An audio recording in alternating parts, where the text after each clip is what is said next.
داستانی کل تاجیکستان روز 15 سپتامبر سال 2023 خبر داد که فیروز مومنوف ساکن 39 ساله دهه جزئی جماعت چست نوع شهر نو را برای کمک به دلشاد سید مرادوف یا ملقب دلشاد اسبه متهم اساسی درآمدن و قتل بانکدار معروف شورت اسمت‌اللهیف تحت جستجوی بین المللی قرار دادند. خود فیروز مومنوف و یا نزدیکانش برای شرح قضیه دسترس نیستند، ولی داستانی میگوید که مومنوف 3 سال باز دلشاد سید مرادوف را میشناخت و بعد فرار او از تاجیکستان سید مرادوف را یک هفته در پنزه پنهان کرده سپس توسط ماشین کیروکش به مسکو فرستاده است. داستانی در بیاناتش گفت شهروند جمهوری تاجیکستان مومنوف فیروز فتویویچ سال تولدش 1984 ساکن نویه شهر نو جماعت دیوت چست دهه جزئی که از سال 2020 با سید مرادوف شناسایی داشت، بعد صادر کردن جنایت سید مرادوف را در شهر پنزه فدراسیون روسیه قبول کرده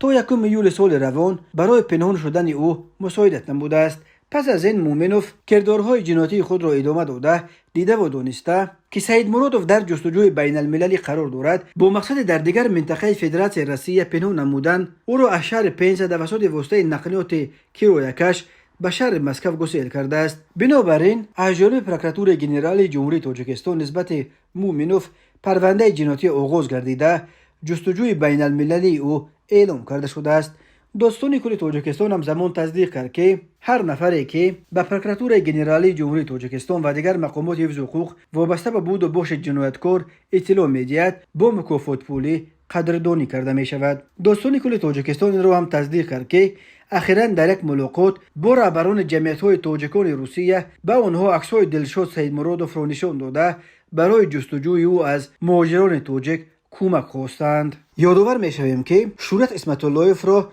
از نزد منزلش در مرکز شهر دوشنبه به ماشین بار کرده به یک منزلی از قبل اجاره گرفته شده در دهه شاداب جماعت چهارباغ نویه ورزا بردند. اسمت‌اللهیف ساعت 3 صبح 24 ایون بعد 7 ساعت شکنجهش دیگر به این همه عذاب و عقوبت تاب نآورده جان داده است. آدم ربایان جسد او را همراه ماشین به دریای زرافشان پرتافته فرار کردند. جسد اسمت‌اللهیف را بعد 50 روز جستجو روز 12 آگوست از موضع سرزم پنجکند در نزدیکی مرز با ازبکستان پیدا کرده روز 3 آگوست به خاک سپاریدند.